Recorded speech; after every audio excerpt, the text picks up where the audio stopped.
Hello everyone, welcome on my channel study 100.1 पर। तो आज का हमारा टॉपिक है उपराष्ट्रपति। तो हमारे भारतीय संविधान में ये भाग 5 में दिया हुआ है और भाग 5 का क्या नाम है हमारा? संघ। तो ये संघ से संबंधित है, यानी केंद्र से। तो केंद्र में आज हम क्या पढ़ने वाले हैं? उपराष्ट्रपति। तो मैं आपको बता दूं, इससे पहले वाली वीडियो में मैंने राष्ट्रपति के समयकाल को यानी राष्ट्रपति के सारे अनुच्छेद को मैंने बताया है। तो आपने वह वीडियो नहीं देखी है तो आप वो वाली वीडियो को जाकर देख सकते हैं, और उस वीडियो का लिंक मैं इस वीडियो के डिस्क्रिप्शन बॉक्स में डाल दूंगा। मैं इसलिए बता रहा हूं क्योंकि आपको उपराष्ट्रपति पढ़ने से पहले राष्ट्रपति के बारे में समझना होगा, जिससे आप उपराष्ट्रपति के कार्य को अच्छे से समझ पाएंगे। तो चलिए देर ना करते हुए स्टार्ट करते हैं उपराष्ट्रपति के समयकाल यानी इसके अनुच्छेदों के बारे में। तो उपराष्ट्रपति से संबंधित सभी प्रावधान अमेरिका से लिए गए हैं। तो जो हमारे भारतीय संविधान में जो उपराष्ट्रपति से सारे जो भी प्रावधान है वे कहाँ से लिए गए हैं? वे अमेरिका से लिए गए हैं। ये वेरी वेरी इंपॉर्टेंट है, एग्जाम में कई बार पूछा जाता है कि उपराष्ट्रपति के जो भी प्रावधान या अनुच्छेद हैं वे कहाँ से लिए गए हैं? वे अमेरिका से लिए गए हैं। ये बात आपको याद रखनी है। तो चलिए अब स्टार्ट करते हैं उपराष्ट्रपति से संबंधित अनुच्छेदों के बारे में। तो ये हमारा स्टार्ट होता है अनुच्छेद 63 से। तो अनुच्छेद 63 क्या कहता है? उपराष्ट्रपति। तो इसका मतलब यह है कि भारत का एक उपराष्ट्रपति होगा या होना चाहिए। ठीक है, क्या कहता है कि भारत का एक उपराष्ट्रपति होगा। जैसे कि भारत का एक राष्ट्रपति होता है उसी प्रकार भारत का एक उपराष्ट्रपति होगा। क्लियर? अगला है अनुच्छेद 64। ये क्या है हमारा? सभापति। तो इसका मतलब क्या है कि उपराष्ट्रपति राज्यसभा का सभापति या पदेन सभापति होगा। क्या होगा? राज्यसभा का सभापति या पदेन सभापति होगा। किसका? सब राज्यसभा का। ठीक है, और ये उपराष्ट्रपति क्या होगा? राज्यसभा का सभापति या सभापति होगा। तो ये किस में है? अनुच्छेद 64 में है। ये आपको क्लियर हो गया होगा। चलिए आगे अनुच्छेदों में बढ़ते हैं। तो अनुच्छेद 65 के बारे में बात करेंगे। वह क्या है? राष्ट्रपति कार्यवाहक। अनुच्छेद 65 क्या है? राष्ट्रपति कार्यवाहक। इसके अंतर्गत क्या है कि राष्ट्रपति की अनुपस्थिति में उपराष्ट्रपति ही राष्ट्रपति का कार्यभार देखेंगे। क्लियर हो गया कि इसका मतलब कार्यवाहक का मतलब ये है, यदि राष्ट्रपति बीमार हो जाता है या मृत्यु हो जाती है या किसी कारणवश वह देश से बाहर है, तो उस समय जो भी कार्यकाल है वह कौन संभालेंगे? उपराष्ट्रपति ही संभालेंगे। इसमें एक पॉइंट है कि उपराष्ट्रपति के दौरान राष्ट्रपति की सभी शक्तियों का उपयोग कर सकता है। जब उपराष्ट्रपति होगा तो वह उस समय राष्ट्रपति की सभी शक्तियों का उपयोग कर सकता है, यानी वह एक राष्ट्रपति की तरह ही कार्य करेगा। अनुच्छेद 65 आपको क्लियर हो गया होगा। चलिए आगे बढ़ते हैं अनुच्छेद 66 पर। तो अनुच्छेद 66 क्या है? निर्वाचन। इसमें उपराष्ट्रपति की निर्वाचन की प्रक्रिया को बताया गया है।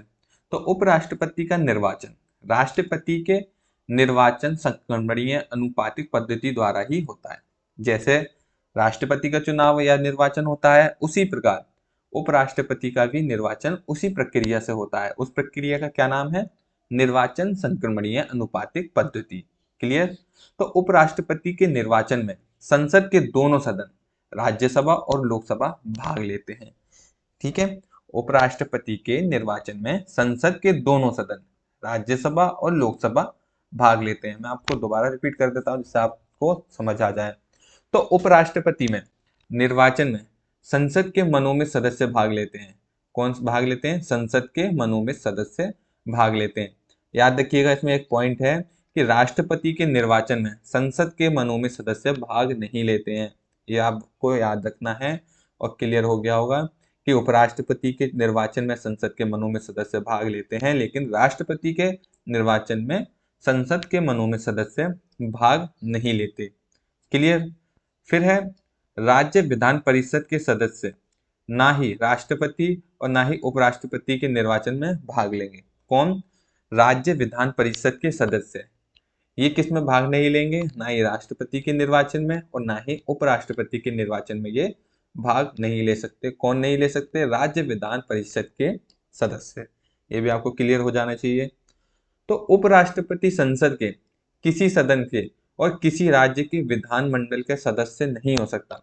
यदि उसको अगर उपराष्ट्रपति के निर्वाचन में आना है या उपराष्ट्रपति बनना है तो वह संसद के किसी भी सदन और राज्य के किसी भी विधानमंडल का सदस्य नहीं होना चाहिए, अन्यथा वह उपराष्ट्रपति पद के लिए योग्य नहीं है।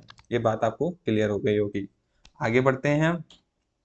तो उपराष्ट्रपति बनने की योग्यताएं क्या क्या हैं? ठीक है, तो सबसे पहले वह भारत का नागरिक हो, दूसरा 35 वर्ष की आयु पूरी कर चुका हो, और तीसरा राज्यसभा का सदस्य निर्वाचित होने के योग्य हो। ठीक है, राज्यसभा का सदस्य निर्वाचित होने के योग्य हो, 35 वर्ष की आयु पूरी कर चुका हो, और वह भारत का नागरिक हो। क्लियर? तो ये क्या है, उपराष्ट्रपति बनने की योग्यताएं हैं। अगला है अनुच्छेद 67। अनुच्छेद 67 में बताया गया है उपराष्ट्रपति के कार्यकाल। ठीक है, तो उपराष्ट्रपति का कार्यकाल 5 वर्ष का होता है या 5 वर्ष का होगा, लेकिन उसके उत्तराधिकारी का निर्वाचन नहीं हुआ है। यानी यदि उपराष्ट्रपति का कार्यकाल 5 वर्ष पूर्ण हो चुका है, लेकिन अगले उपराष्ट्रपति का चुनाव या निर्वाचन नहीं हुआ, यानी अगला उपराष्ट्रपति नहीं चुना गया है, तो जो उपराष्ट्रपति उस समय वर्तमान में है वह तब तक कार्यरत रहेगा, यानी अपने पद पर रहेगा, जब तक कि अन्य उत्तराधिकारी यानी अन्य उपराष्ट्रपति का चुनाव होकर वह उस पद को नहीं संभाल लेता। वह अपने 5 वर्ष का कार्यकाल पूरा होने के बाद भी वह उस पद पर बना रहेगा। ये बात आपको क्लियर हो गई होगी। ये बात किसमें है? अनुच्छेद 67 कार्यकाल में। ठीक है, तो आपको ये वाली बात क्लियर हो गई होगी। अब आगे बढ़ते हैं अनुच्छेद 68 पर। तो अनुच्छेद 68 क्या कहता है कि चुनाव का समय, ये चुनाव कब होगा? तो उपराष्ट्रपति के चुनाव उस समय पूरा होगा, या जब मान लीजिए कि उपराष्ट्रपति का कार्यकाल 5 वर्ष का पूरा होने वाला है, तो उसका कार्यकाल 5 वर्ष पूर्ण होने से कुछ दिन पहले ही अगले यानी नए उपराष्ट्रपति का चुनाव कर लिया जाएगा। क्लियर हो गया होगा?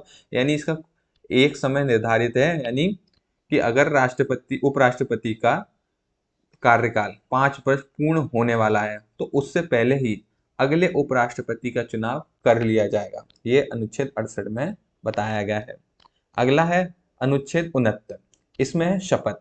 ठीक है, तो उपराष्ट्रपति को शपथ कौन दिलाता है? राष्ट्रपति ही दिलाता है। ये बात आपको याद रखनी है कि उपराष्ट्रपति की शपथ कौन दिलाता है? वे राष्ट्रपति ही दिलाता है। अगला है अनुच्छेद 70। तो संसद की शक्ति, इसमें क्या है? संसद की शक्ति। तो आकस्मिक स्थिति में यदि राष्ट्रपति या उपराष्ट्रपति पद खाली है तो संसद के पास यह शक्ति है कि वह इसको संभालने के लिए कोई भी निर्णय ले सकता है। ठीक है, तो अनुच्छेद 70 हमारा क्या कहता है? यदि कोई भी आकस्मिक स्थिति आ जाती है, या राष्ट्रपति या उपराष्ट्रपति की मृत्यु हो जाती है, या वह देश में नहीं है, या पद खाली है, किसी भी स्थिति में, तो संसद उस पर कोई भी फैसला ले सकता है इस पद को संभालने के लिए, या कोई भी निर्णय ले सकता है कि आगे क्या करना है। ये शक्ति किसको प्रदान की गई है? ये शक्ति भारत के संविधान में संसद को दी गई है। क्लियर हो गया होगा? अब आगे चलते हैं अनुच्छेद 71 के बारे में। तो मैं आपको बता दूं, उपराष्ट्रपति का जो भी अनुच्छेद है वे यहाँ तक समाप्त हो जाते हैं, लेकिन इसको आगे थोड़े अनुच्छेद 71 और 72 में हम पढ़ेंगे, जिससे कि हम अगले भाग को नए सिरे से स्टार्ट कर सकें। तो यहाँ तक क्या है, यहाँ पर शुरू हो जाता है थोड़ा सा राष्ट्रपति के बारे में। तो इसमें क्या है कि राष्ट्रपति और उपराष्ट्रपति के विवादों को सुप्रीम कोर्ट सुलझाएगा। मान लीजिए कि अगर राष्ट्रपति और उपराष्ट्रपति के पद को लेकर कोई भी विवाद होता है, ठीक है, कोई भी विवाद होता है, तो ये इसका फैसला कौन करेगा? वे सुप्रीम कोर्ट से करेगा, यानी वह विवाद कहाँ चला जाएगा? सुप्रीम कोर्ट में चला जाएगा। तो ये किस में दिया गया है? अनुच्छेद 71 में दिया गया है। अनुच्छेद 72 क्या है? क्षमादान शक्तियां। तो राष्ट्रपति को विभिन्न मामलों में क्षमा करने की शक्तियां और किसी मामले में दंडादेश यानी जो भी दंड है उसको निलंबन करने की शक्ति किसके पास है? राष्ट्रपति के पास है।